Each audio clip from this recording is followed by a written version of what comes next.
your name? John? Jonathan, pleased to meet you. And your name? You and the person I made move? Linda.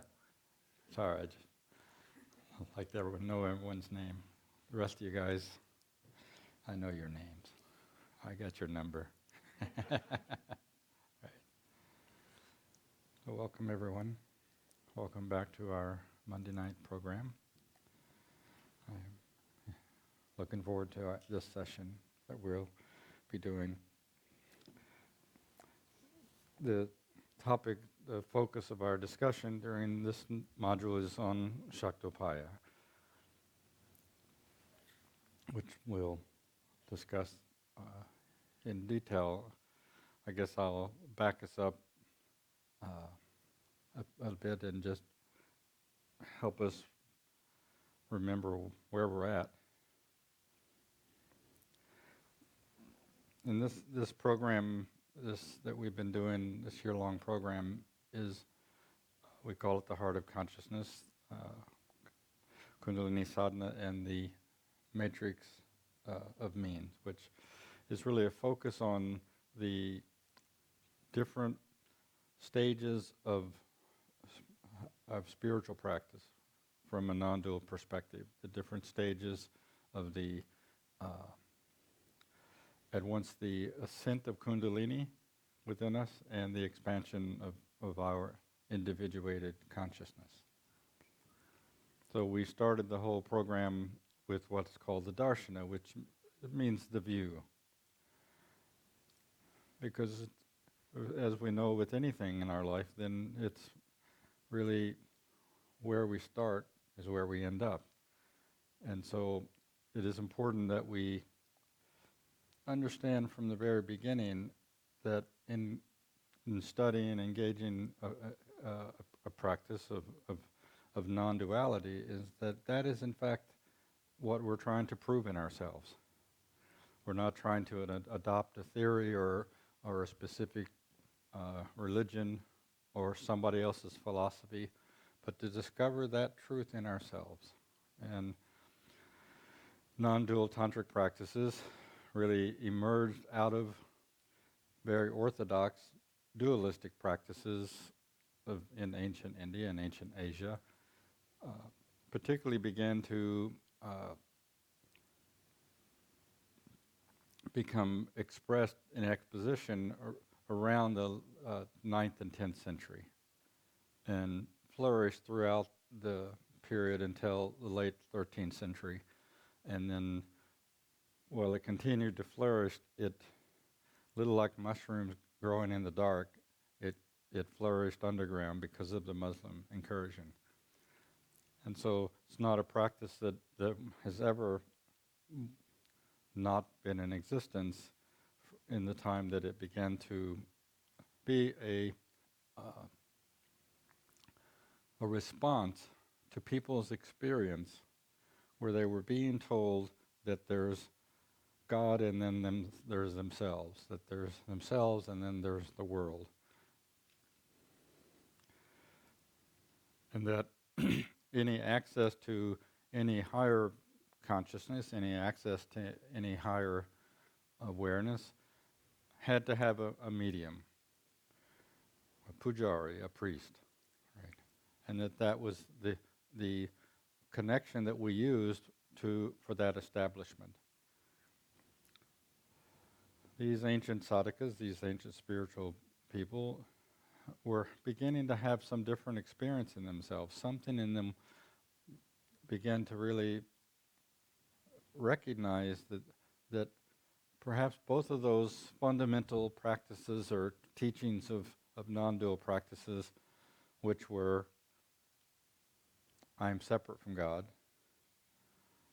and that the world is an illusion, that along with that there was something outside of them that they didn't have, that they couldn't get access to. And so they simply sat down and closed their eyes. Some of them in caves, some of them in cremation grounds. The people who went into the cremation grounds are called karpalikas, went into the cremation grounds it categorically because it was one of the things that was impure. Touching dead bodies was the most impure of the impure, right? And so they just went and sat down near the funeral pyres, closed their eyes and meditated, ate the leftover fruit from the ceremonies, etc.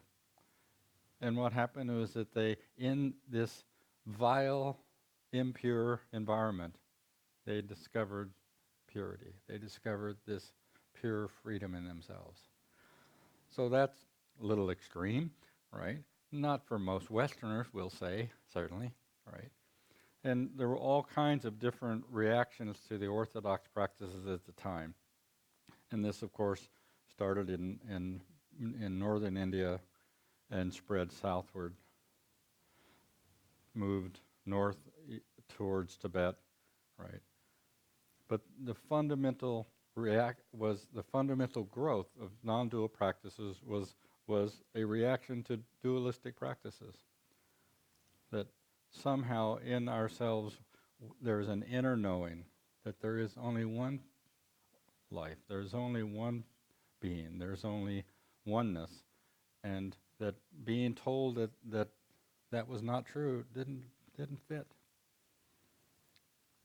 Didn't fit with their own experience, even though perhaps they weren't the most adept in their own spiritual practice, but there was an inner knowing, and that's really what they discovered in themselves, was the same inner knowing that said, maybe that's not quite so true.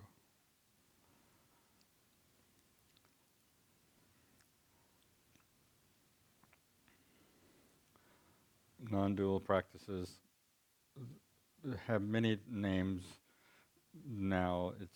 When it first began to really be more revealed into the Western audience was called Kashmiri Shaivism. Kashmiri because that's really where the genesis of these non-dual practices started, northern India. Far enough away from Orthodox Indians that they could do their practices without being so disturbed. But it grew there and spread its way throughout India, and its highest, most refined expression, if you will, happened throughout southern India in the 12th and 13th century in the practice which is called Sri Vidya. That Sri Chakra up there, the goddess is called Tripura Sundari, is the predominant practice at the time and still of authentic spiritual practices, right?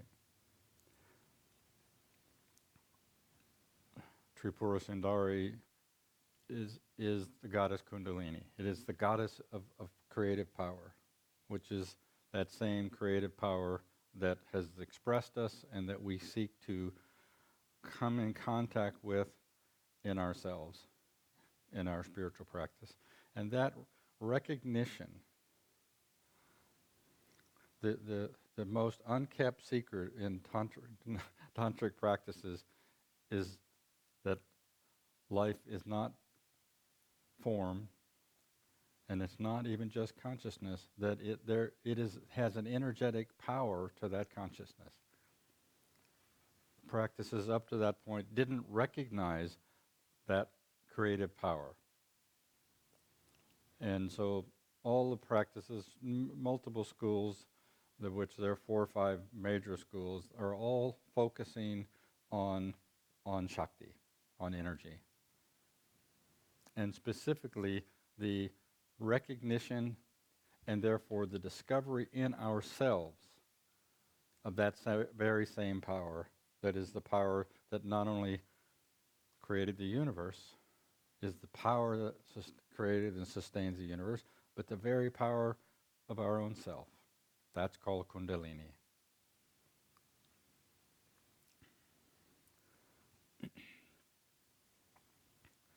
So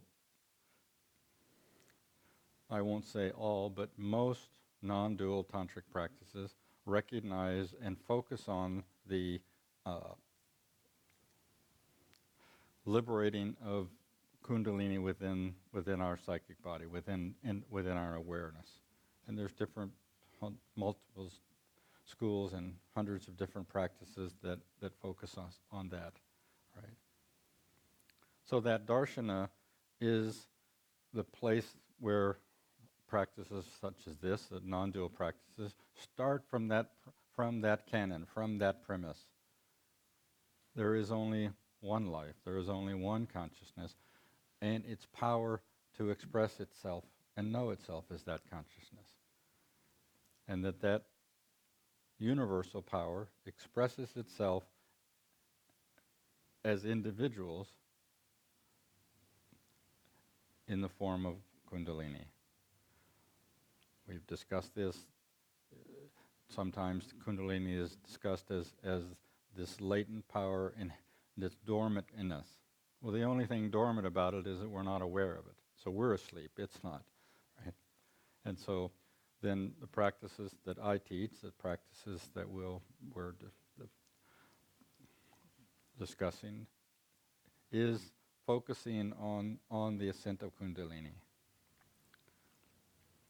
So the first module we discussed was that darshana. And then there are what are called upayas. Upayas means means. And the non-dual practices, if you will, adopted that term from the earlier Buddhist practices, where they were talked about upayas as means, but with a different focus, a different intent, and specifically with the searching for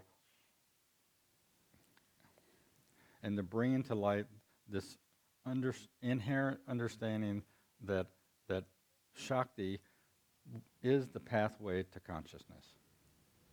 That in fact, let's be real direct, our life is an expression of that Shakti. And that the discovery of the source of Shakti, the discovery of the source of our life, which is consciousness, is through that same Shakti.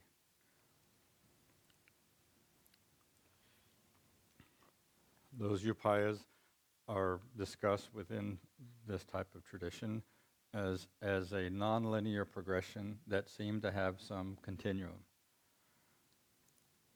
There are 4 upayas, means, and they're generally taught as the highest, and then the second highest, and the third highest, and the fourth highest, right? Which is nice theoretically, but not really practical and not really most people's experience. But we'll name them from highest to lowest. The highest is called Anupaya. Anupaya means no path. Anupaya, no path. Meaning for those rare individuals where this grace awakens within us, that grace which is the descent of pure consciousness, the awakening of pure consciousness, is so intense, so enlivened, that absolute experience and clarity of this unified field of consciousness is at hand. And if you will, there are no practices that are necessary to find that or even to cultivate it. The download is so intense that it just is ever present. In studying non-dual tradition, you'll see that it's discussed from all the different schools within non-dual tradition that this is almost is so rare as to almost never happen. That level of pure grace is so intense and so rare that it doesn't happen. Now my question is, I call it spontaneous combustion. It's so intense that the body even falls. This is what tradition says. It's so intense that the only thing that can remain is pure consciousness. Well, there's no database of all the people that were spontaneously combusted to report, well, this is what happened to me. So the next descending level of means is called Shambhavapaya, which means the path of awareness. And the line between Anupaya, the path of where pure awareness just becomes the ever-present experience, the line between that and Shambhavapaya, which is the path of awareness, is so thin as to be almost non-existent. Shambhavapaya translates into not just the path of awareness, but the path of Shiva. Shiva being the name for consciousness. That path is Shiva's path. And all of our misunderstandings, all of our experience of separation have been dissolved. And we come to truly move through life as Shiva.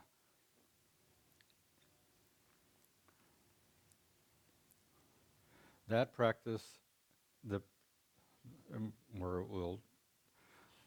the next module, but there's something to be done in the path of awareness, which, to make it real simple, is simply to be aware. I'm giving you the 5-minute Kool-Aid version of the last 6 months of discussion, but the next level down, which is called Shaktopaya, and that's the topic of our discussion in this module. Shaktopaya means the path of energy. It's also discussed as the path of mind or insight, and you'll come to understand how there's not a distinction, because it's really the path of knowledge. And what you'll see is that energy is the pathway into knowledge. Energy is the pathway into knowing I am all things. And the beginning level is called Anavapaya, which translates as the path of effort, the path of individual effort. Primarily discussed as the learning of learning how to meditate, learning how to do ritual, etc., etc.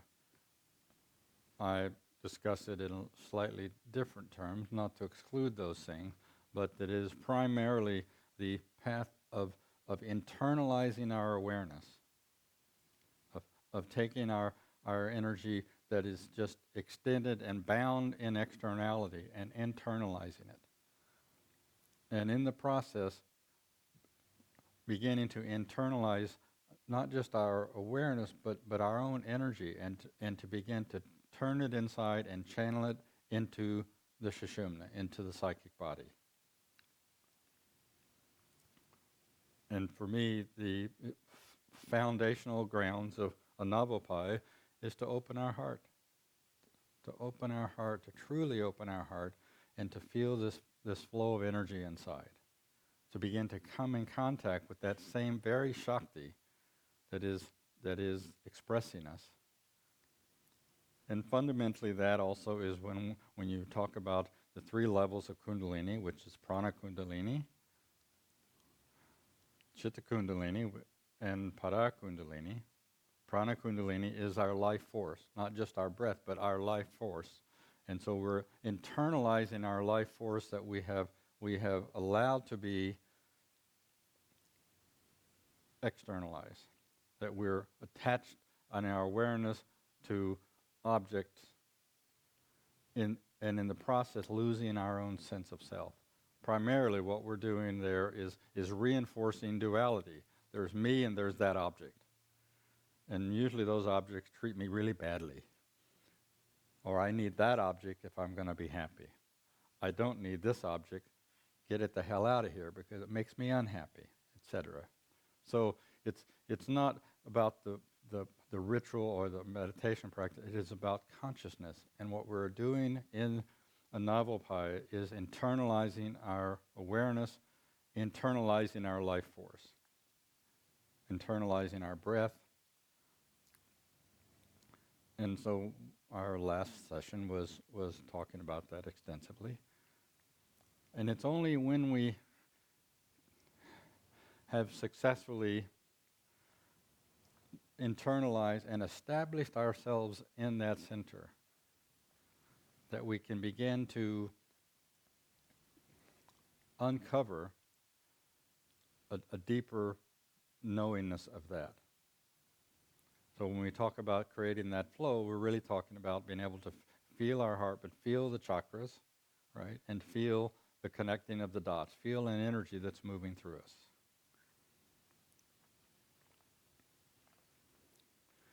And in that process, because it's all being channeled into the Sushumna, the central channel, then we begin to discover the deeper dimensions of energy, of current, of, and the deeper dimensions of consciousness that are inherent within the psychic body.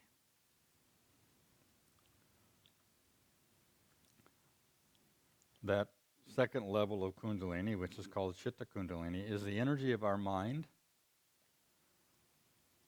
but more emphatically, it's the energy of our individuated consciousness, which again, we have so much lost a sense of that through our relationship with object, with our relationship to externality.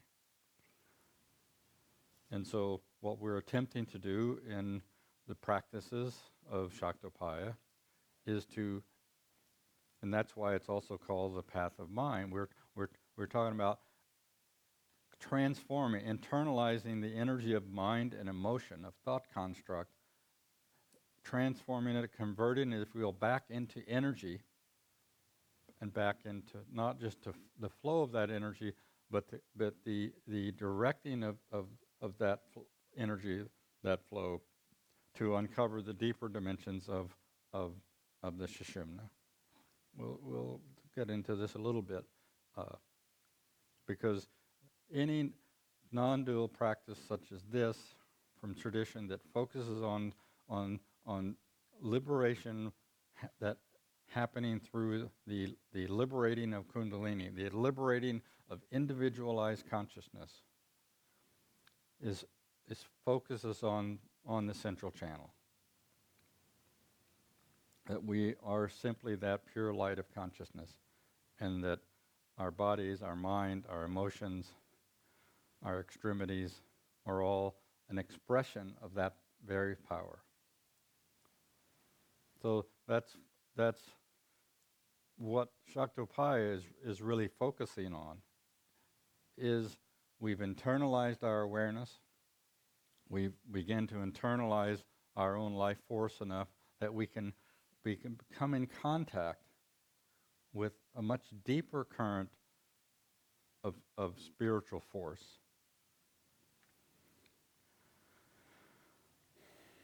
We can come in contact with the very same creative power that, if you will, has descended into individuality. When we talk about consciousness and Shakti, Shiva and Shakti, in their universal form, practices and non-dual practices that focus on Kundalini understand that how that unbounded energy and consciousness specifically expresses itself as individuals as Kundalini Shakti.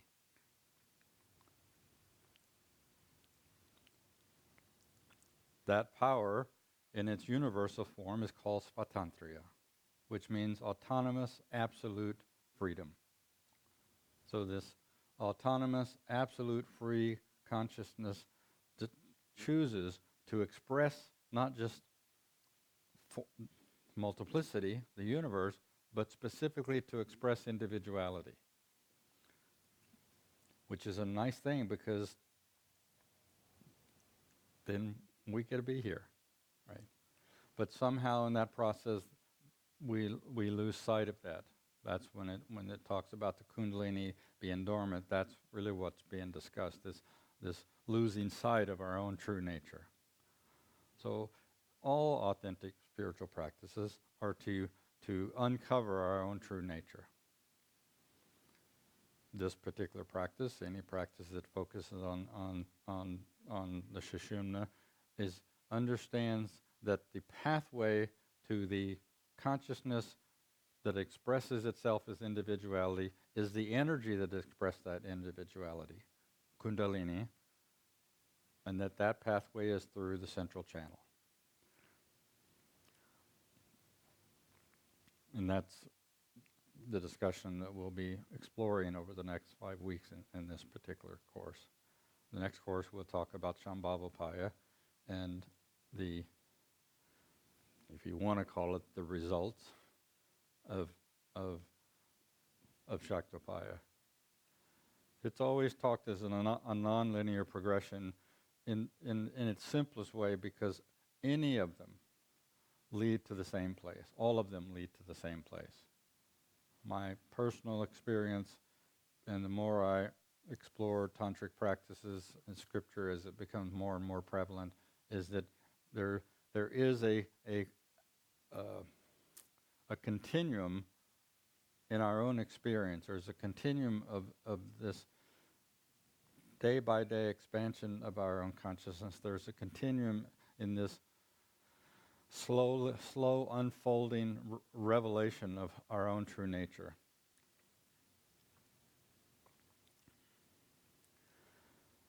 So that's, in a nutshell, I think, kind of lays the groundwork there for our discussion.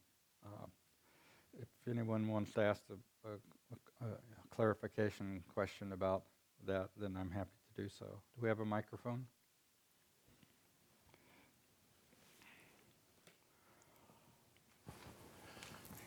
Thank you. So 2 brief questions. One is, so would Chit Kundalini and Chit Shakti be the same? Same, different terms for the same? Yes. The term is actually Chit Shakti when it's universal power. Oh, got it. It's Chitta Kundalini when it's individual power. Okay, that answers the other question. Same thing, right? But, yeah. Okay, great. That answers the other question as well. Okay. Okay. Yeah. And it's, it just shows how there's not something and then something else happening. There is this one continuum of expression. Right? The darshana, the fundamental view that we start from in our meditation, in our practice, is that we are not separate from God. We are not separate from Shiva. We're not separate from the consciousness and the power of that consciousness to express its own abundance. And that's why we're here. Which is a very different stance, if you want to think of it that way, from I got to get out of this place. Life is horrible and I got to fix it, or this and that, etc. So it's starting from the place that is looking to discover the abundance from which we were birthed, as opposed to looking for the emptiness of why in hell we're here in the first place, and why I feel so alone. And it's a very subtle but powerful distinction. I always describe it, excuse me, Sacramento, but if you want to go to Sacramento, then you get on 80 and you drive to Sacramento. If you go heading towards LA, or Odessa, LA, California, or Odessa, God forbid, Texas, right? You're never going to get to Sacramento. You're just not going to get there. Having been to Odessa, Texas, you never want to go back to Odessa, Texas. Having been to LA, I'd probably say, who wants to go to LA? But I won't go there. Maybe LA is wonderful. Maybe Odessa is wonderful. I just didn't understand the wonderfulness of it. But in any case, anyone else want to ask the question? Yes, please. We use a mic so everybody can hear, and these are recorded for people around the country. You mentioned that one of the earliest tantric practices involved sitting where the funeral pyres took place, and I'm just wondering why that choice. It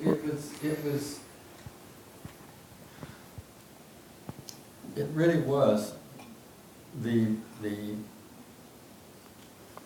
some cocky people saying, you know what, you're telling me that there's the only way I'm pure is if I don't eat meat, I don't drink wine, I don't have sex, I don't touch the untouchables, you know, et cetera, et cetera.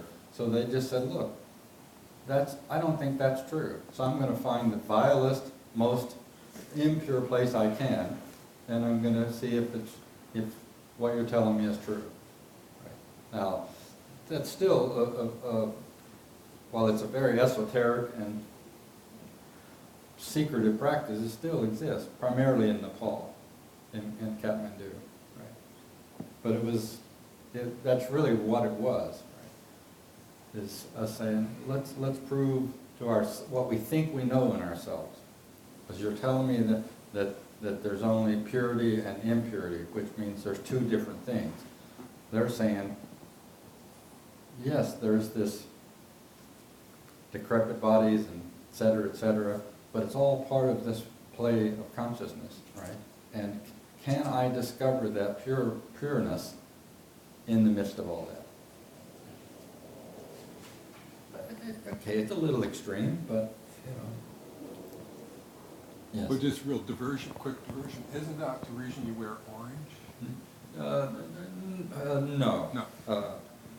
There was something about that. Well, look, orange is a color that, if you take sannyas, you wear orange.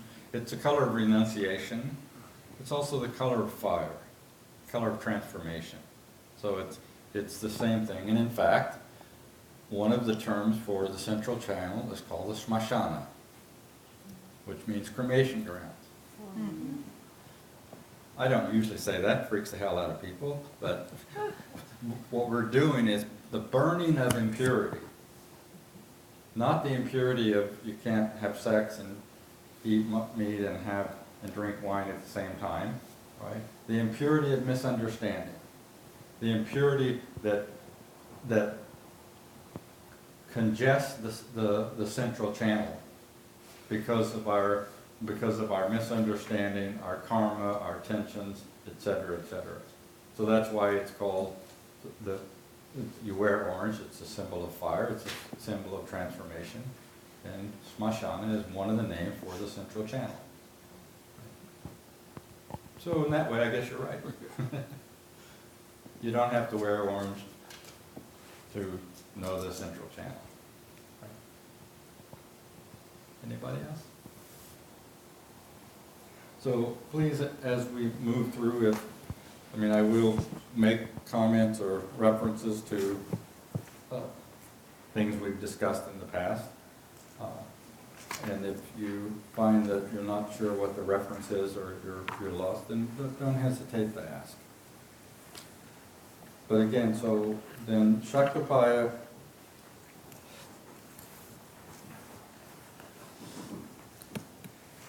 and when we talk about these means, we talk about the path of the individual and the path of consciousness. If we talk about Anavapaya as the path of individual effort, and we talk about Shambhavapaya as the path of Shiva's effort, simple capacity to be consciousness. Really, Shaktapaya is the transition phase that moves us from path of individual, puffing and puffing to do this and that, and learning to come in contact, to release and reveal within ourselves simply pure awareness, and particularly to reveal and come in contact and establish ourselves in Shiva's consciousness. And we truly come to live as God walking.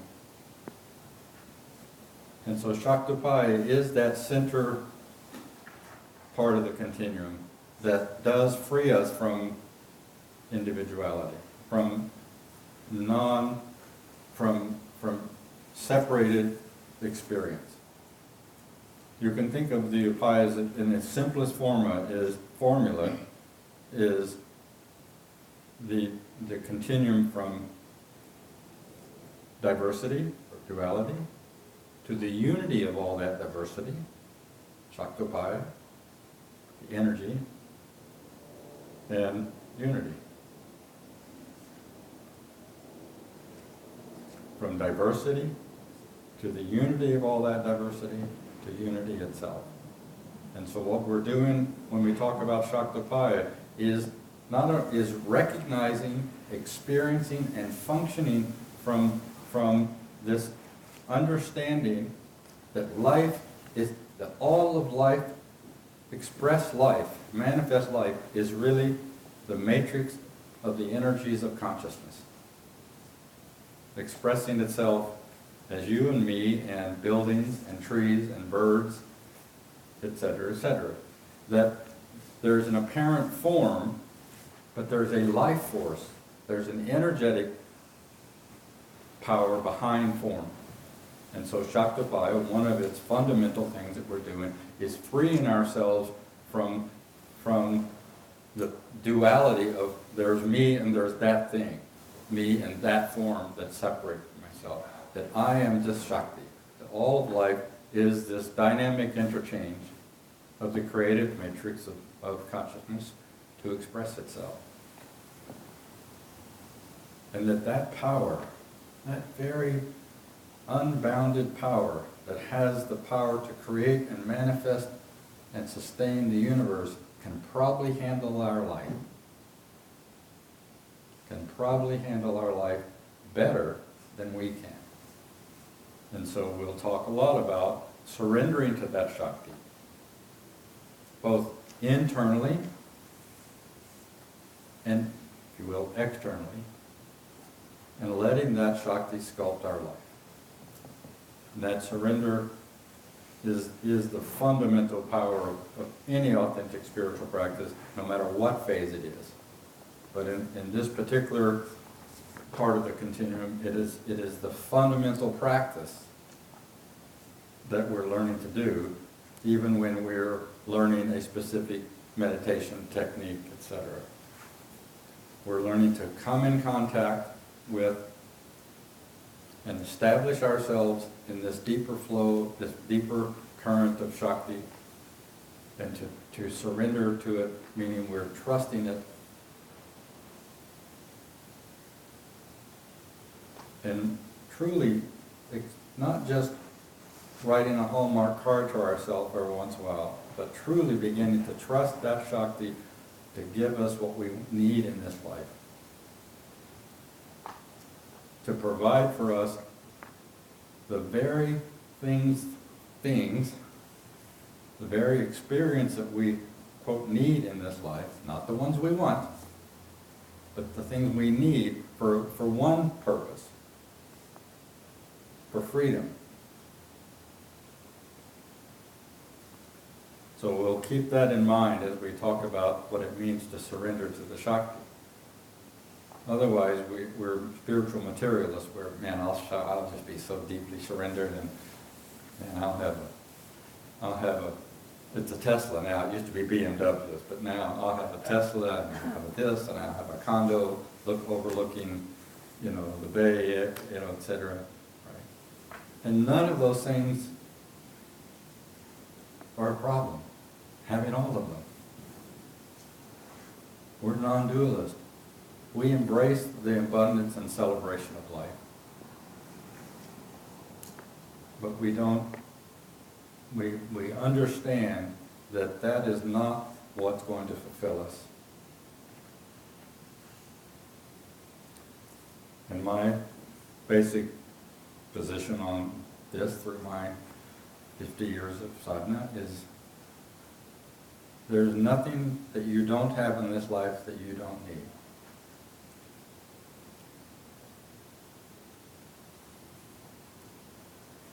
If you needed it for your freedom, you would have it.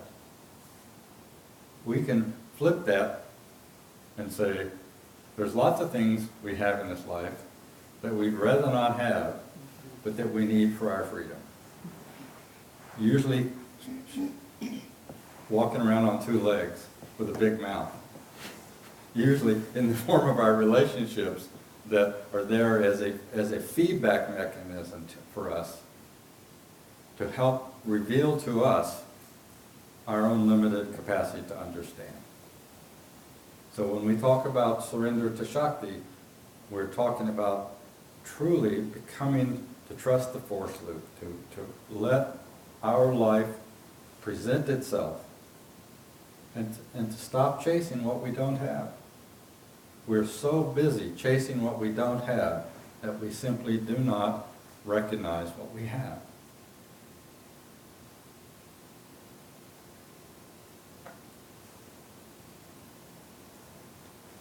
So, I'll get off my orange crate for a minute and we'll just, so everybody has their handout.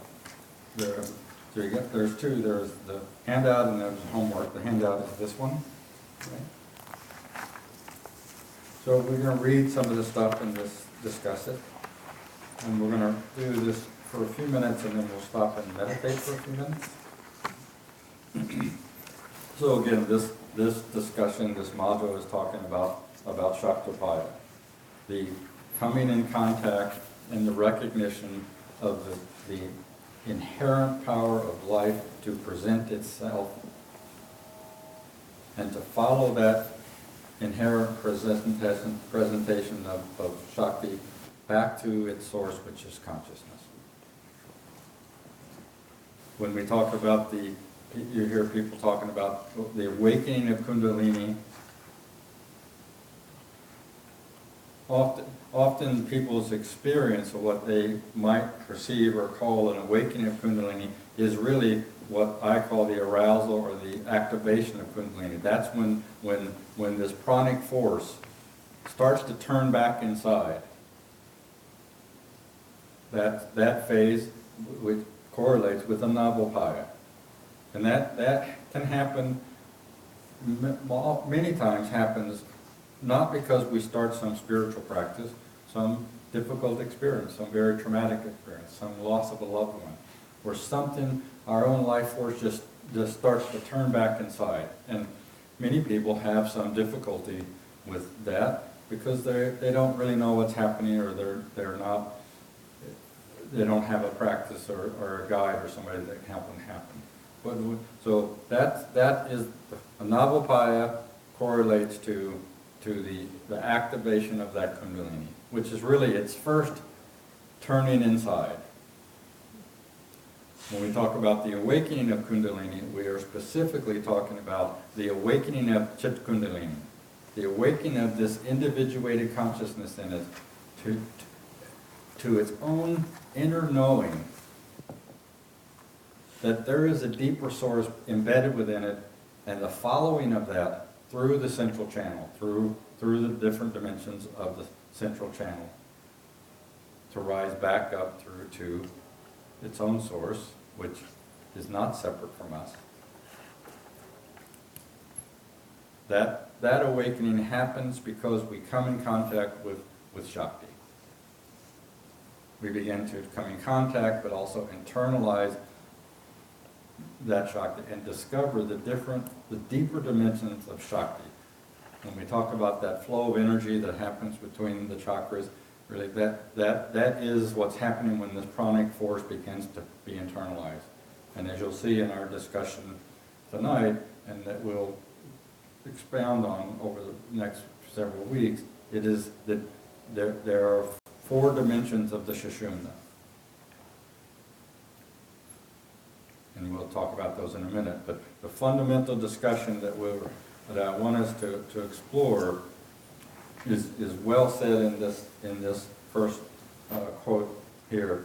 The Vijnanabhayarava is a very early non-dual tantric text. And the Vijnanabhayarava talks about 112 practices for discovering awareness. This particular verse is verse 20, 21, translated by one of the earlier translators, a man named Jaidev Singh, and did a good job. There's some misinterpretations that have been probably clarified over the years. This was 20 years ago or so, but this statement that he makes here, which I have verified with a very good friend of mine, Mark Duskovsky, who's one of the leading modern-day scholars and practitioners of this. His translation, his interpretation of the same verse is almost identical. But I thought Jaidev was a little more poetic, so I'm using it. But it gets us directly to the point of what Shaktipai is all about, and begins our conversation. Jaidev Singh says to us, when one enters the state of Shakti, i.e., who is identical with Shakti, there ensues the feeling of non-distinction between Shakti and Shiva. Then he acquires the state of Shiva, consciousness. For in the Agamas, Shakti is declared as the door of entrance into Shiva. Just as by means of the light of a lamp and the rays of the sun, portions of space, etc., are known, even so. O dear one, by means of Shakti is Shiva recognized. Beautiful statement and very succinct that says that Shakti is the pathway to consciousness. Specifically saying that Shakti, coming in contact with that liberating current that is always present within us, is our pathway to consciousness. That liberating current is the embedded within and discovered within the psychic body, the Sushumna, the central channel, the Shmashana. Right. So if you just turn your page, this is just kind of my encapsulation of that, but trying to pick up from what we discussed in the Navapaya and tie them together. So Shaktipai, again, is the path of energy and is the path of insight that we uncover or release or is revealed when we come in contact with Shakti, when we follow Shakti. It's really the path of knowing. And it is by beginning to realize that this life is not form. Let's say it different, that it's not just form. That there is an energetic field, there's an energetic power that sustains that form. And it's also so we begin to free ourselves from differentiation. There's form and there's energy. There's form and there's consciousness, etc. So it says here, the path of energy and insight. The direct experience of energy and consciousness. So we're beginning to shift from the searching for energy, the searching for some different level of consciousness in us. In a Navapaya, we're doing this meditation technique, we're doing this ritual, etc. And we're beginning to have a direct experience of this inner current within us. And it is always and only our own direct experience that validates that own experience. I can sit here, someone like me can sit here, can tell you all about it, but unless it's your experience, then it's not real. The ascent of Kundalini is the expansion of individual consciousness into universal consciousness. If we start from the premise that we are an individuated expression of divine consciousness, then we must be the pathway back to that divine consciousness. That our individuated consciousness is not different from or separated from God, from Shiva. And so our own experience, our own capacity for consciousness is our own pathway to higher understanding. And what's happening there is that our experience of ourselves as a separated individual gets transformed into, I am only one of the many individuals being expressed by consciousness. We begin to have a profound shift where there isn't just a platitude that we're all one, there is the experience that we're all one. And yeah, some people are uglier, some people are prettier, some people are assholes, and some people aren't, and I'm none of those, right? Right? All that stuff, right? That's all true, and we don't have to deny any of that. But the inherent power to express individuality is that pure consciousness, and so our own individual consciousness is the pathway to that universal consciousness. So what happens as we do practices that focus on the liberating, the freeing of Kundalini, is not only do we come in contact with Shakti and feel this flow of energy inside and this inherent, intrinsic, liberating force within us, at the same time what's happening is our own individual consciousness, which is inherently limited and perceives itself as a separated individual consciousness, gets expanded into a much more broad experience of I am an individuated expression of the divine, which does not deny that you are.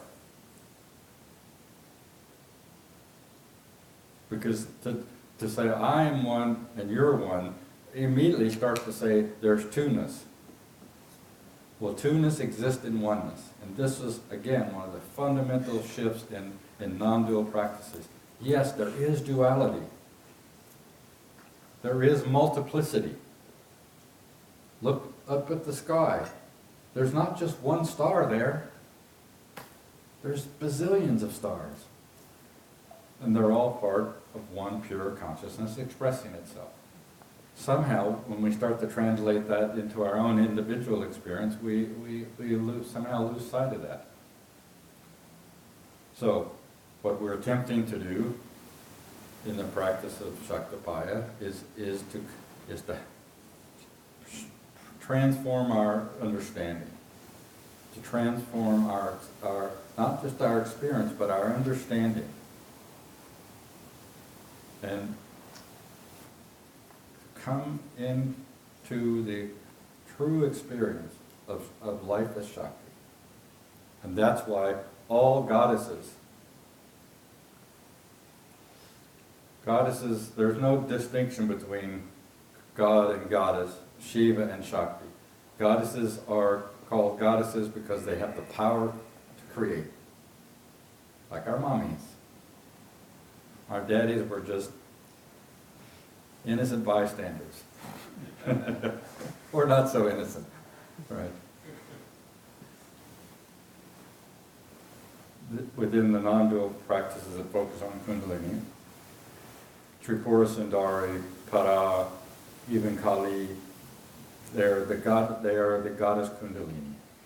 The goddess Kundalini that is the inherent power and the manifestation of that, the consciousness that is the source of that power. And so this practices focus on Kundalini Sadhana, is about the awakening of that, and the coming into and the palpable experience and living from that place. And that's what Shaktapaya is all about.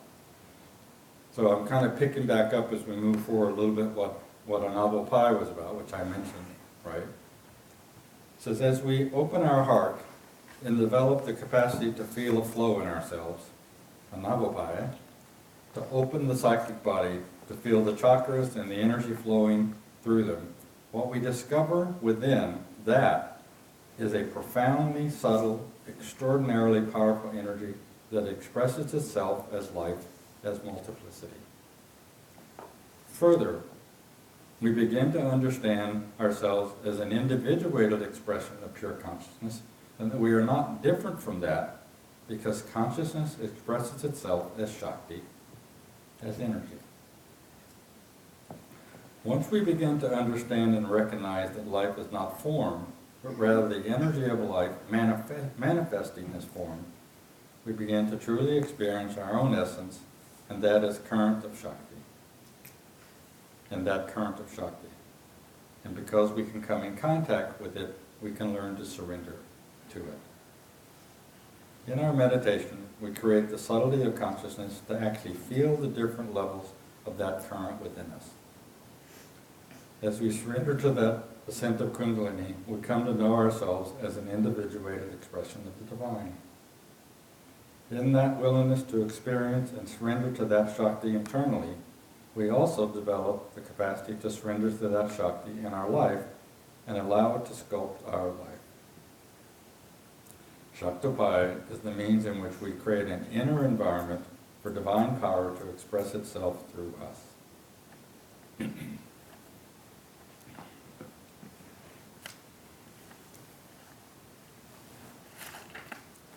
trying to then try to tie together our first discussion on Navopaya, which I described as opening our heart and feeling the flow, with the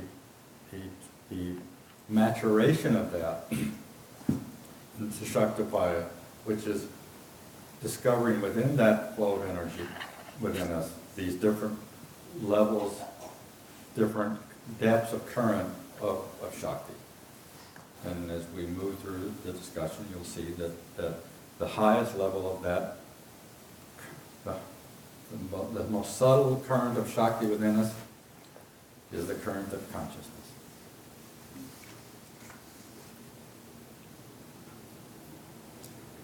Anybody want to ask a question about what we just read or discussed? We have a thank you. Just in listening to what you're saying, it seems that one possible way to get stuck is, you have this experience and you have this, awareness that you're God, right? That you are in union with God. And if you stop there, if you get stuck there, you're going to have a problem. But that it really does take that moving through that to see, the notion of like, I'm special like everybody else. Right. to really see that. Right. And that's the place, it's sort of moving through that not getting so fascinated by, oh, I am God, I am Shiva. Mm-hmm. Yeah, I think that's an important point, and so part of what you're saying is important because it is truly the coming into the understanding that there is multiplicity, and I am a part of that dynamic expression of that multiplicity. So I like what you just said. I am special like everybody else, right? I mean, so that's why this part of the continuum is so important, because it is truly coming to experience that Shakti in ourselves, right? And also being able to experience that other people as the same expression of that Shakti that has to remove the sense of meanness. Right? Is that helpful? Yes. Great. Okay. So I think we'll stop for a moment and what? All right. Because Elena has to pee. Sorry, you set yourself up. Anyhow, we'll stop literally, please, 5 minutes, just take a quick bio break, and then we'll come back, we'll meditate for a few minutes, and then go on our conversation. We have just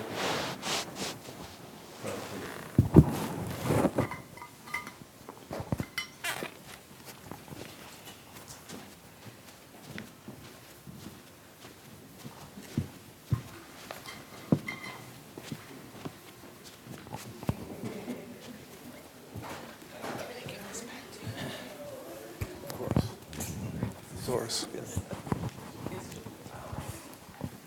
Good, how are you? Nice to see you. Everything good? Yeah, everything's good. Yeah? Tanya good? She's good. Everything Tomorrow we're going back? again. Yeah.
No, Nate is not here.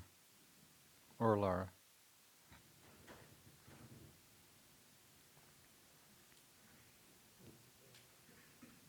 There. Who was sitting there? Sipe. Sipe.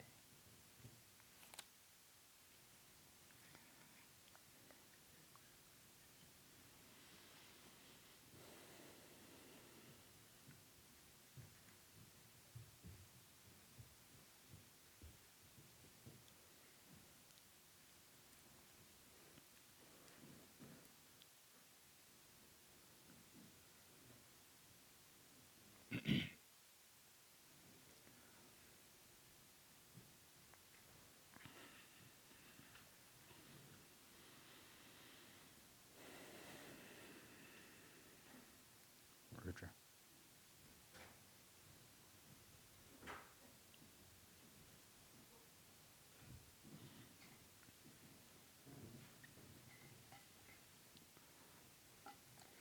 So we'll just do simple meditation now to start. And I'll guide you through it just a little bit, but very simple. So you can just close your eyes.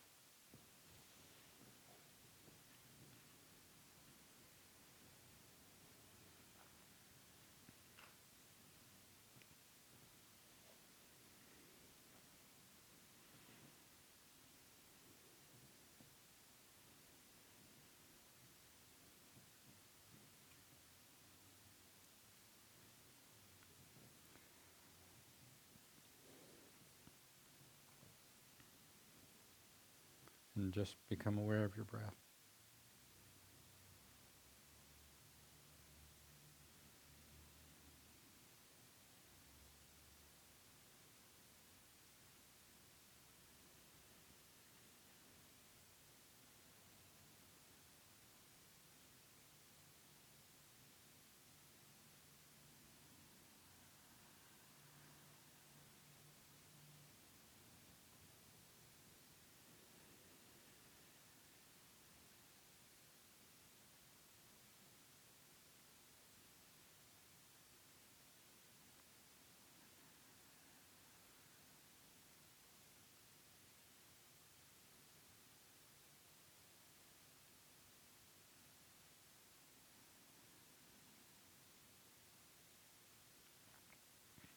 And as you follow the arising and subsiding of the breath, just notice how your own sense of being in center grows.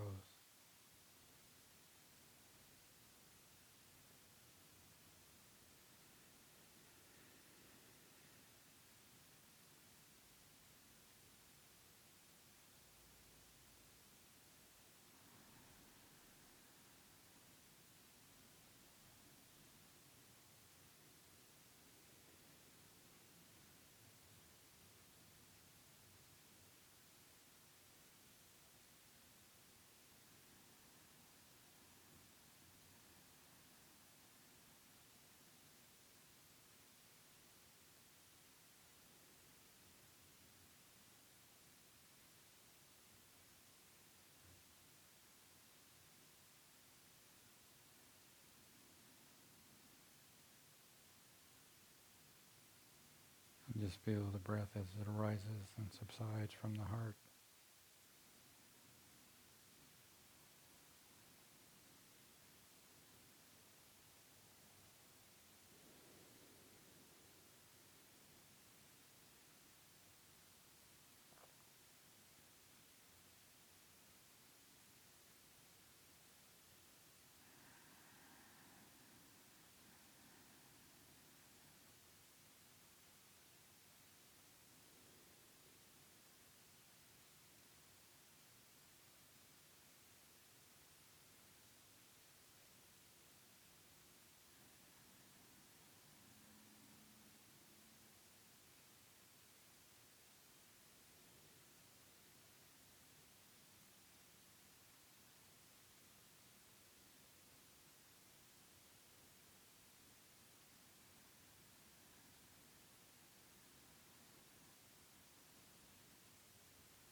just notice how alive your breath is.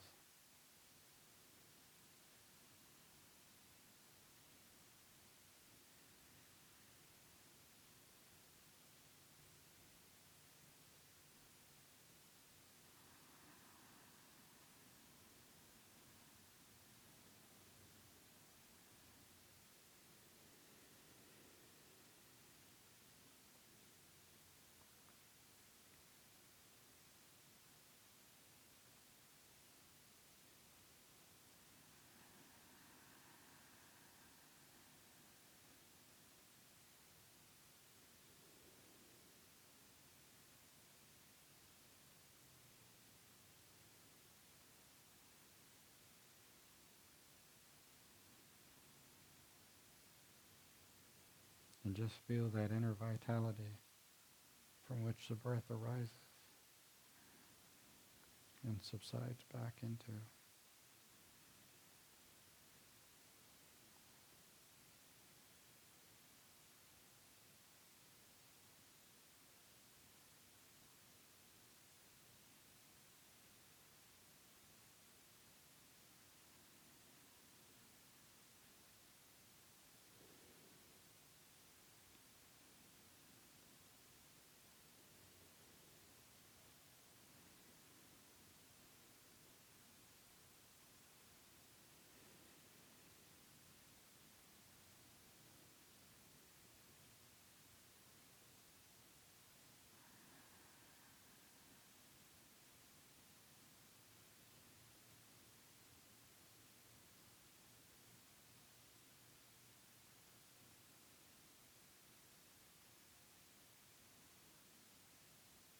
And just let your breath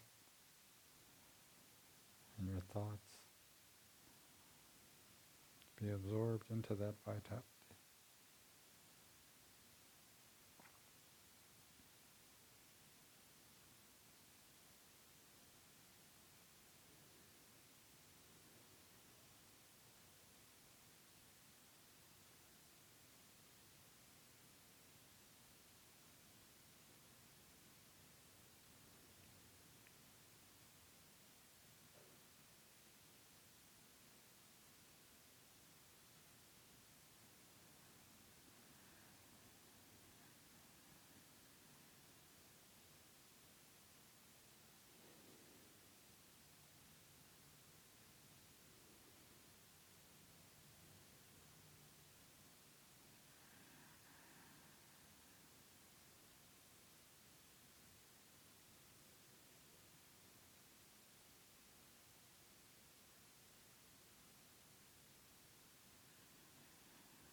The more you're in tune with that vitality, the more your body, your breath, your thoughts are absorbed into that very simple power.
as your awareness comes to rest, focusing on that power.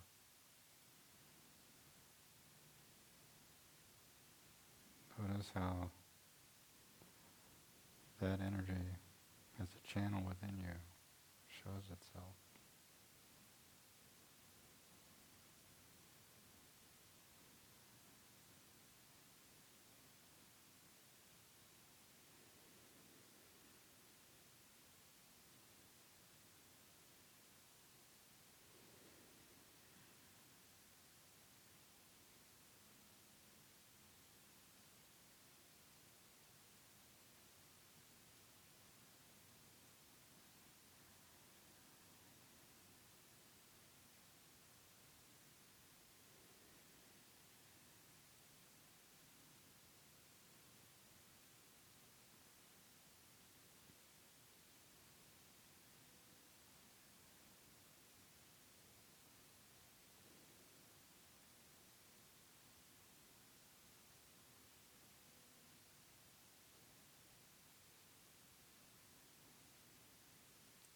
Feel the base of your spine.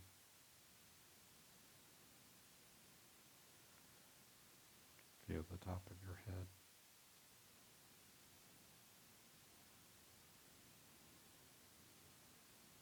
Feel the connection between the two.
one. It's just a very simple meditation that simply allows our own breath, our own sense of self to simply be absorbed into that channel inside. We'll explore different, more mature practices of that. What I can say is, from a practice point of view,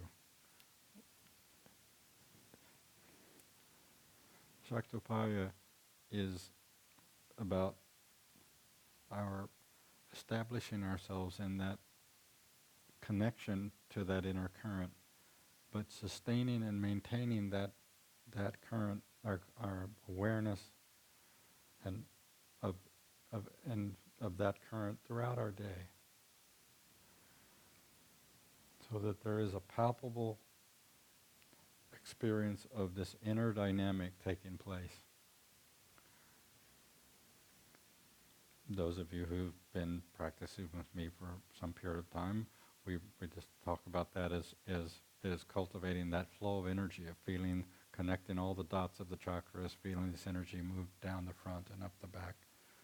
And that's an important fundamental practice, particular breathing exercise and practice given to us by, these guys keep moving, my teacher, Rudy.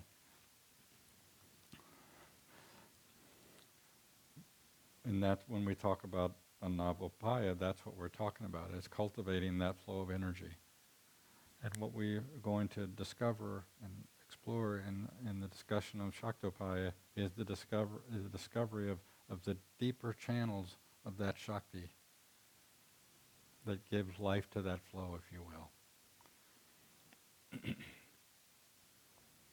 So if you turn your page from the opening thing, again, I'll reiterate that what we'll talk about over the next several months is this dynamic interchange between our internal experience, our internal practice, and our, quote, external experience, and the recognition that those things are a move in concert, and that the deeper our capacity to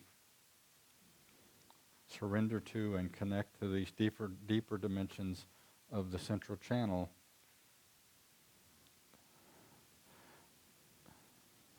inherently must transform our experience when we open our eyes. Transform our experience of remaining in contact with that vital force, that inherent, intrinsic spiritual current within us as we engage our life. And that's really what Shaktopaya is about. And the maturation of that is the shall we say, the permanent establishing of ourselves in our ability to not just maintain a connection to that, but to live from that current.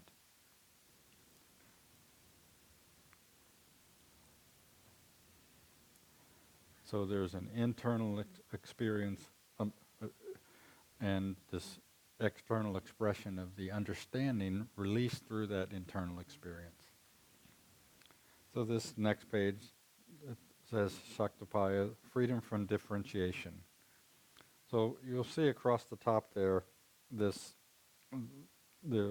discussion of the three upayas, Anavapaya, open your heart, Shaktopaya, surrender to the Shakti, and Shambhavapaya, reside in consciousness. The center one is highlighted because that's what we're talking about.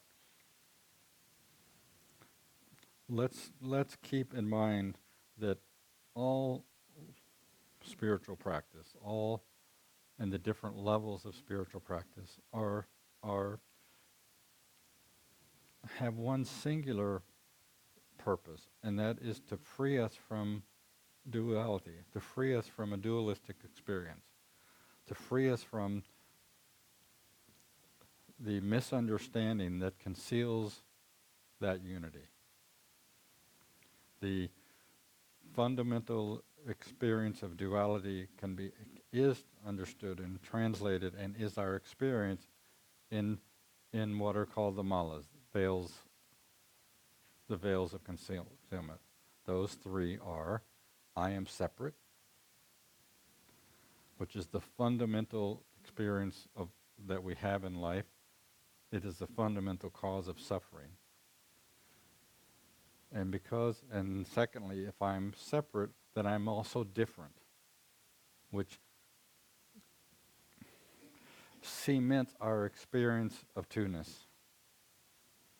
If I'm separate from something, I've got to be different than that, which categorically means I'm different than you, and you're different from me, and I'm different from that, right? And that translates into the predominant veil that we all live in, which is I am the doer. Instead of God is doing as me. And Shambhavopaya is the consumption, the dissolution of those veils, where there is the freedom from the experience of separation. In Shaktopaya, we are truly dissolving differentiation. We're dissolving differentiation from the perspective that we begin to palpably experience ourselves as Shakti. We begin to palpably experience the dynamic interchange that we're having in this field of existence as Shakti. So there's an energetic experience, to think of it like that, but there's just importantly, maybe more importantly, a shift in understanding. When we talk about Shaktopaya as being the path of mind and insight, or the path of knowledge, we're transforming the limited knowledge of ourselves as different. And there's a conundrum in the discussion because, of course, I'm different. And let me prove it to you. And that differentiation begins to express itself in, I need this, and I don't care if I got to take it from you, et cetera, et cetera, et cetera. The whole thing begins to reinforce that sense of differentiation, begins to reinforce itself through our actions, translating into, i.e., karma, right? The beating of life into form that we think it has to be in, right? But what's being transformed in our own experience is freedom from differentiation. We do a wonderful, extraordinary ceremony once a year called the Para ceremony. Para is that third level of Kundalini, which is the energy of our spiritual self, and it's a celebration of that goddess. And there's a wonderful part of that talks about the as you can open up the center of the head, the merging of the distinction between knowledge of the self and knowledge of the world. The merging of in the sense of the distinction between that they're two things. And there's actually a mantra that you can repeat, right? That creates a vibrating resonance that takes that differentiation within the psychic body, and you can think of it as, well, they're called plinths, and you can think of it as two, say, slabs of concrete, right? And they each have a hole in them. And through the subtlety of that mantra, the subtlety of that vibration, they vibrate, and they do this, and they overlap, and those two holes, it's a very crude way of calling it, become aligned, and that allows the Shakti to continue to rise to the top of the head and the crown. And that's an extraordinarily powerful way of demonstrating, because of the power of resonance, which is simply the vibration of energy. Mantra is simply resonance, right? And that's just part of that particularly incredible ceremony. But the whole ceremony is about the liberating of Kundalini, the awakening of Para. That is what all practices that focus on Kundalini, the liberating of Kundalini, the liberating of the deepest core of our own knowing ourselves. And as you see, that exists within us and above us. Oh wait, that means there's two, right? This thing's a real problem. Right. It's an extraordinary practice that these ancient people just came on and discovered, but it's such a powerful visual of what happens when we can, through our own capacity to tune into the resonance of life and to begin to allow them to naturally come in sync, that any blockage is eliminated. So you just get these two big slabs of concrete in the center of your head, right? And each has a little hole in it. And the surrender, if you will, is the mantra that allows the resonance of this internal and external dynamic to come in concert. That's what the whole discussion is. This internal is the knowledge of the world, the external is the knowledge of the world, and the internal is the knowledge of our true self. And the duality, the experience of duality, is that somehow them plinths ain't in line. That energy just can't move through them. They're not in concert with each other. And if we just think about our own experience, that is such a powerful driving force in our own life, is this sense of two-ness, the sense of differentiation. That gets so powerfully translated into there's me and there's my life, instead of there's me or there's life. Somehow we even have the sense that there's me and then there's my life. And this is not my beautiful life. This is not the one I ordered through Amazon, right? Let's return this. Let's change this, right? And it's that sense of differentiation, that sense of angst that perpetuates a dualistic experience. And so we surrender that differentiation. We surrender it in ourselves, and we surrender it in our engagement with the world. So there's never a distinction between what's happening internally and externally, right? That's why I say freedom from internal and external dualistic consciousness. Is that our dog? There is me and my dog. I should say there's me and her dog.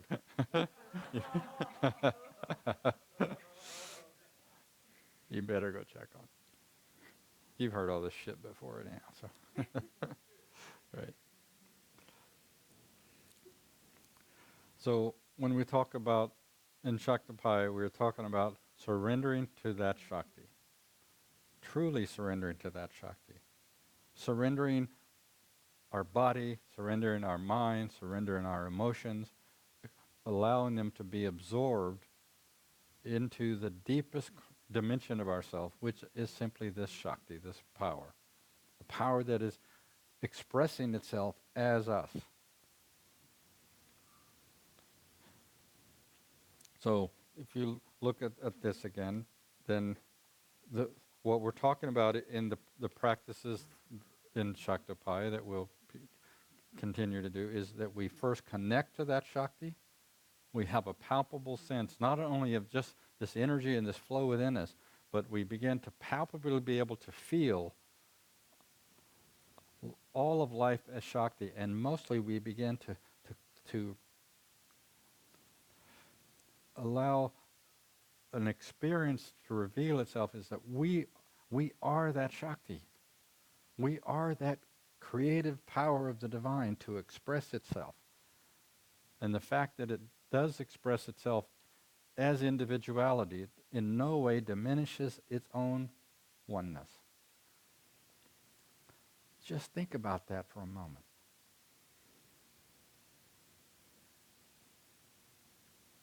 I am not separate from the divine.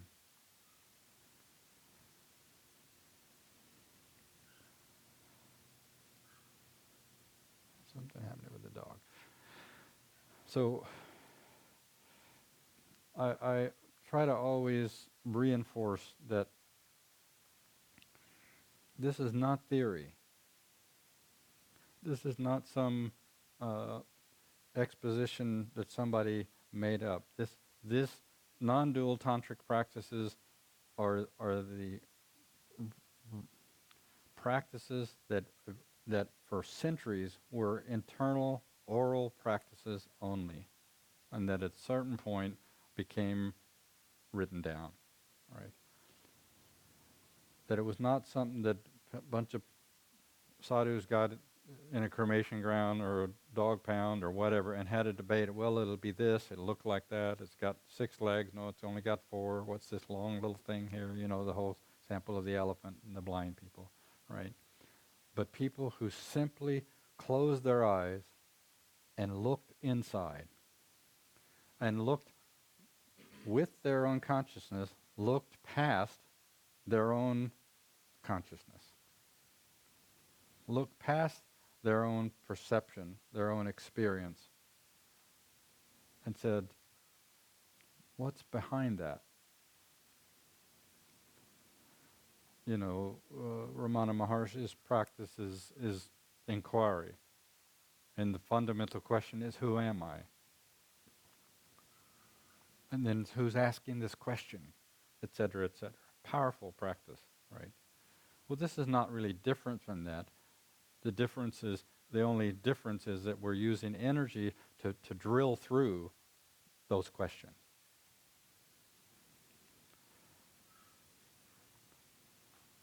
And non-dual tantric practices that focus on the awakening of Kundalini categorically state and understand that the true path to liberation is the liberating of Kundalini, the liberating of this individualized consciousness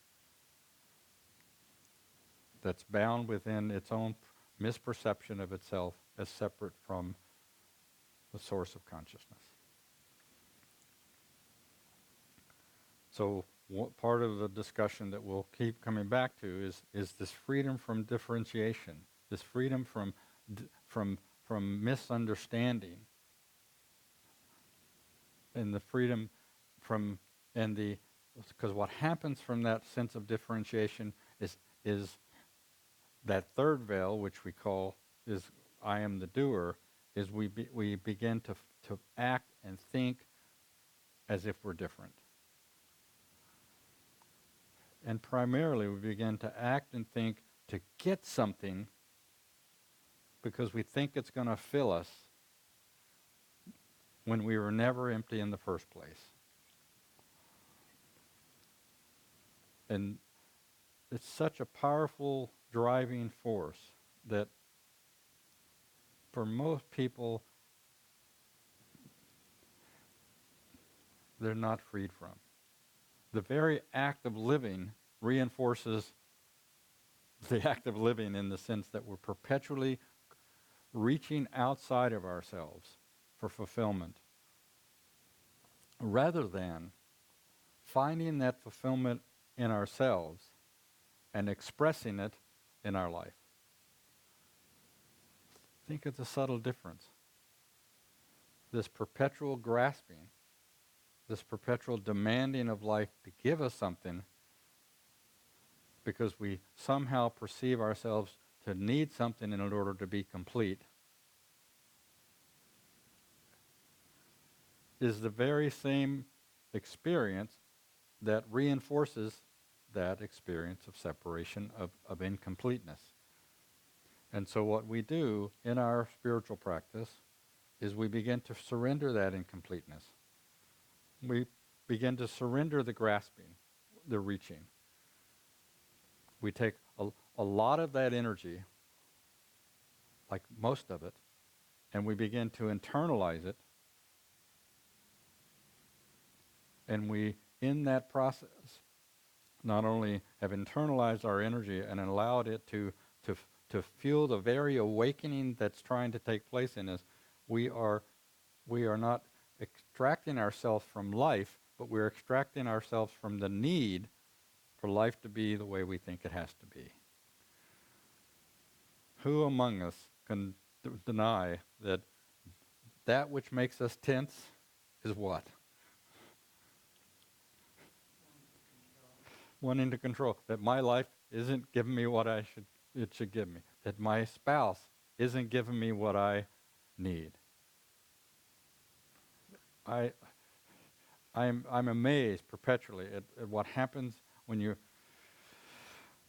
talk to people about their relationships. The very demand that people have of their spouse to fulfill them is the very thing that is the cause of the failure of the relationship. Because we're setting our partners up for failure. We're setting our partner up because we somehow have such a deep misunderstanding that our fulfillment is going to be from some other, whatever that other is. Whether it's money or whatever, but primarily, it's our relationship. And we're setting our partners up for failure. They cannot fulfill us. So this is my way of saying, get rid of all your relationships, right? They're not important to you, right? Of course not. Well, in some ways, Orthodox spiritual practices, that's what they used to say. Go be a monk, renounce the world. The tantric said, no, I ain't going to do that, right? Right, right. No. Look at me, I have a life. I have a household. And in fact, the very having of that is what's freeing me from misunderstanding that having it is a problem or not having it is a problem. Now, I'm a sannyasi, I'm a swami, and I'm a low-life swami because I'm what's called a grahastya. Grahastya means householder.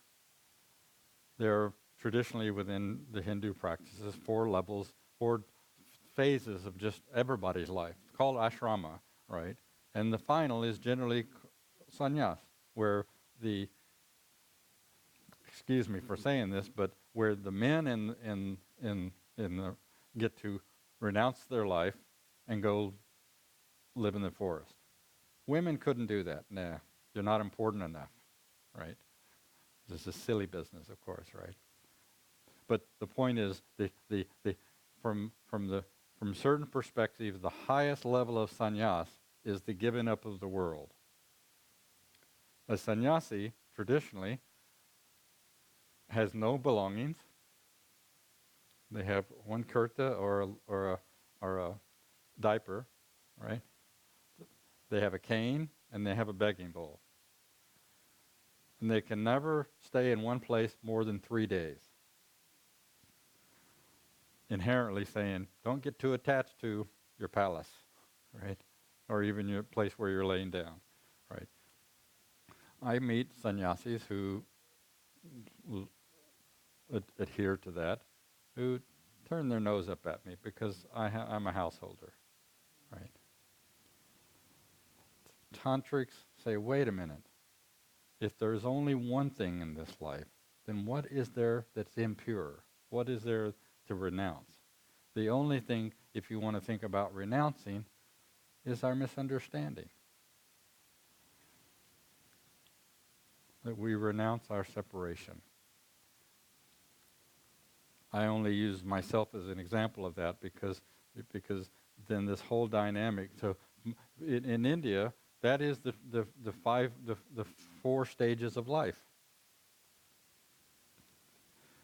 Well, it doesn't really happen much anymore. It doesn't happen. And I'm not saying it to demean that, but the point was it became this purest thing where you have to do, in order to really achieve your highest level, you have you have to give up the world, you have to give up your family, etc. What they were really trying to say, what they should have been saying, is give up your misunderstanding that fulfillment comes from anywhere but inside yourself. And all spiritual practice is to come to that understanding. And that's why non-dual practices are a life-affirming celebration of itself.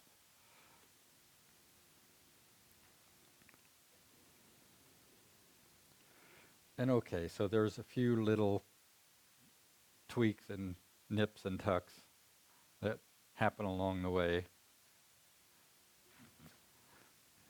You know, we don't have any problem with getting some tucks and losing our belly, and so we look good, but we're a little bit concerned about having a little nip of our ego snipped off, or a little stitch made here, right? A little tightening of understanding, right?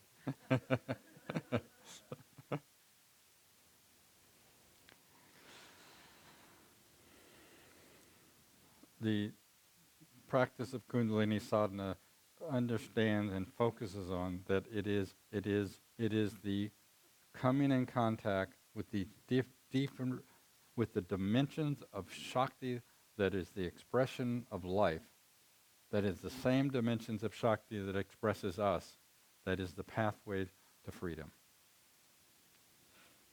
That's called Shaktopaya. So I'm going to stop and see if there's any questions so far. This handout that you have, we're going to be exploring this for several weeks, and there'll be additions, of course. But I just wanted to set the stage for what Shaktopaya really is all about. So this page here is really saying again what I have been saying tonight. Is what we're really doing is transforming our own experience of differentiation. We're transforming our limited knowledge of who we are. And we're coming to know who we are first by knowing that we are this intrinsic power of life to express itself. And we follow that to know the source of life that's expressing itself. Consciousness.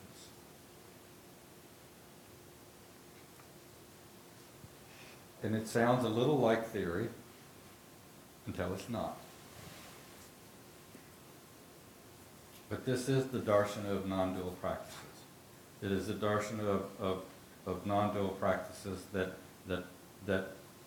focus on the internalization, the connecting to Shakti, and the following of that Shakti to its source. So our whole discussion over the next 5 weeks is going to be about that. And we'll talk about that, how the different dimensions of sadhana, relationship with the teacher, seva, conscious choice, all fit into that dynamic, just as we did with Anapapaya. Don't get caught in what upaya you're in, because we're all in all of them all at once. It's really a predominance of understanding. Right? And the reason they're talked about as nonlinear is that, and we've seen examples in history of just some person who just had such simple, profound love and devotion to God that they were freed. That simple effort of just loving God and expressing that in their life. Then they didn't need any spiritual practice. I mean, that was their practice. They didn't need any internalization, etc. What Kundalini Sadhana is saying is there is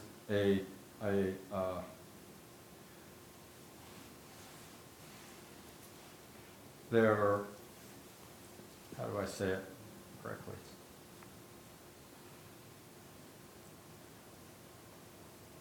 There are practices that are more efficient and effective than other practices. And that following Shakti is one of the most powerfully efficient practices. Because in coming in contact with this Shakti and channeling it through the central channel, all of the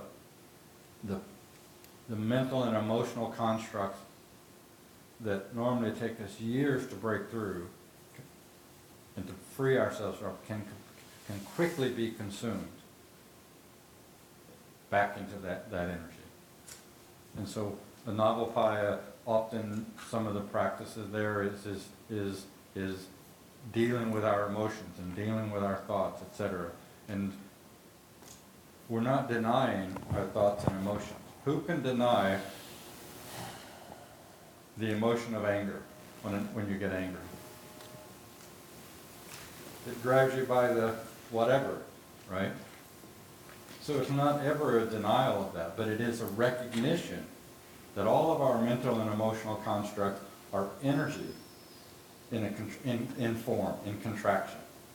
And so what we do is we convert that contracted form of energy into flow, into dynamic. And it releases the misunderstanding that is inherent in that contraction. I'm going to stop and see if there's any parting questions for this. We're going to keep coming back to this. Free drive and then Thanks, Reed.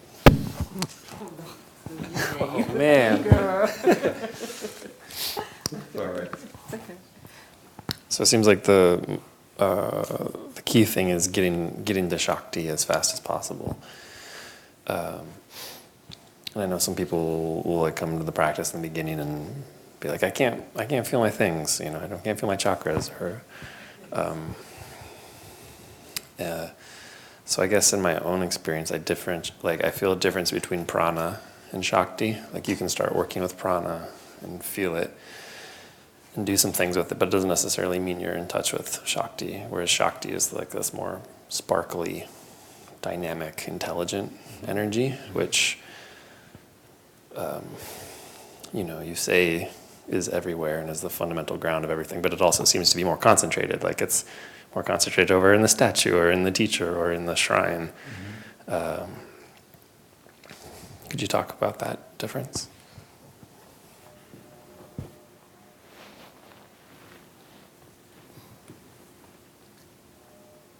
Well, I think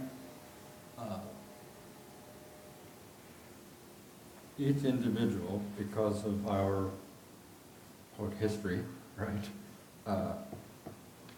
has a different a different density of capacity or consciousness within us. And so for one person, it may take longer to unfurl, to let that energy, begin to express itself than the next person, right? What you come to understand is that it was the energy that was doing the work all along. This whole discussion starts from what's called Shaktipada, which means the descent of grace. And it is only God that frees us. It is God calling us back home. It's the simplest way to talk about grace, right? And that depending on the intensity of that calling, how strong the wording in the email was, right? And then that dictates the level of intensity of our own sadhana, of our own practice. Right? And the more intense practice, the more access we have to energy, right?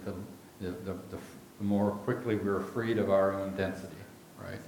And so there's just simply, you can't measure, well, my density is bigger than your density, or et cetera, right? And so each person, each individual has their own journey that they have to that. But the transition, it either takes that long or a long time. And that really has to do with the intensity of our wish, right?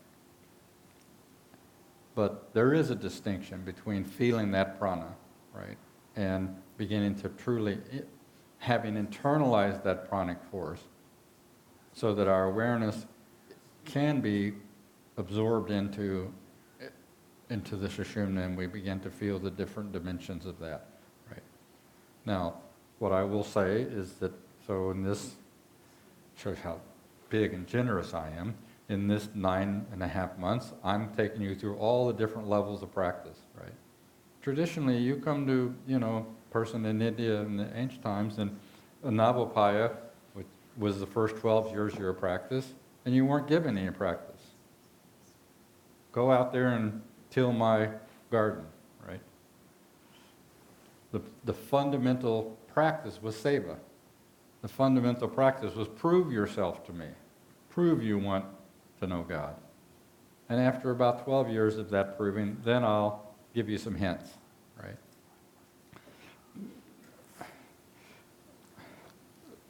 That was culturally and historically a part of the whole dynamic, right? And so when we talk about the path of effort, that was the effort. But it wasn't an invalid thing in the sense that, what am I willing to surrender? Am I willing to set out here and dig this trench for the next 12 years because I believe there's something that it will open in me? Well, yes, right? But it is transmission of Shakti that determines the efficacy or the speed that happens, right? And not just the transmission of that Shakti, but the depth of receiving of that Shakti that is the determinant. So we'll talk more about that. It's a good question. Yes, and then last question, because I don't want to keep us here too late. Sure, yeah, it's just a reflection. I just wanted to make sure that what I thought makes sense. So you started saying that at the very beginning, that often we come to a spiritual practice because we have some major difficult experience, like I'm lost or something along those lines. And then you said, by having that experience, then we have the We've lost power. We lost recording. Yeah, we lost. I didn't touch. Can you guys hear? Is it recording? Is it recording? Okay. Yeah. Maybe you just put it too far away. Okay. Yeah. And so you said there is the energy goes back in. The energy goes back in. And then now at the end you said that we surrendered in completeness of the grasping, we internalize the energy and fuel the awakening that is trying to take place. So looks like it's the same process, but at the beginning sometimes it's triggered by some major event like death or somewhere close to us. Mm-hmm. And then it seems to me that then fortunately we don't have people close to us dying all the time, or right. Major. Will you die so that I can start my spiritual practice and go through this trauma? Right. We don't have major negative event every week. Right. And so then we have to capitalize on that loss if we need the loss to go back in. But then our sadhana, our surrendering, is a way to keep on working on that. Yes, but don't. So if we take the drone back up, right? Our spiritual practice happens because of Shaktipada, of the descent of grace, and the intensity of the longing of that. So the longing is what happens, and that propels our spiritual practice, right? And some people may think that they had a traumatic experience and that's what aroused this Kundalini. That's not what aroused the Kundalini.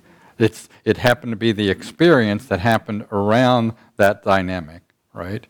But it's not that when that grace takes place, then our journey begins. That longing happens in us. And sometimes that longing gets translated into a very painful experience. But what's happening in the middle of that painful experience, some part of us says, there is something missing in my life, right? And so that's what I mean when I say that. I don't get. I won't say that most people come to their spiritual life because they have some big traumatic experience happen. Most people come to their spiritual life because their boyfriend or girlfriend dragged them into some weird room, and said, let's go meditate together, right? They think that's why they're there, right? But that's not why they're there, because God is calling them home, right? Is that helpful? Yeah. But the point is that some traumatic experience, in a sense, it's what happens then is this is the first stage of when we talk about that pranic force, right? Getting awakened. It's in a sense you can think of it almost as ourself protecting ourselves. Some really difficult experience happens in life, and so the way we survive it is to turn inside, right?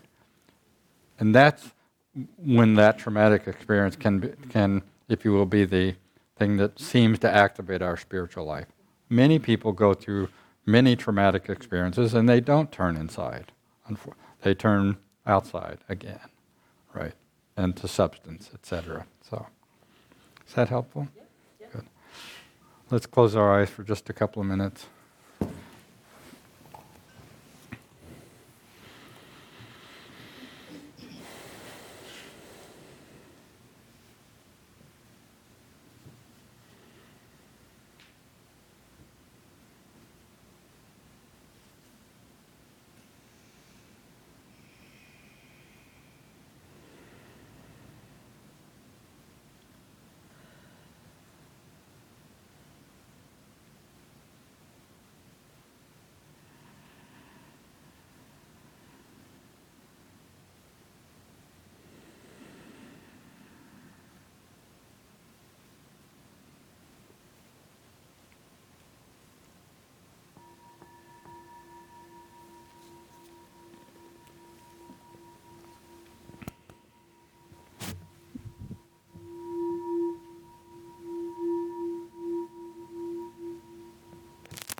Thank you all for coming. I've enjoyed this evening. I hope you have. And I hope that as much as I've confused you, I'll help you to understand a little more as we move through. It's a little difficult to come in the middle of these things, but I've really enjoyed it, and I look forward to next week.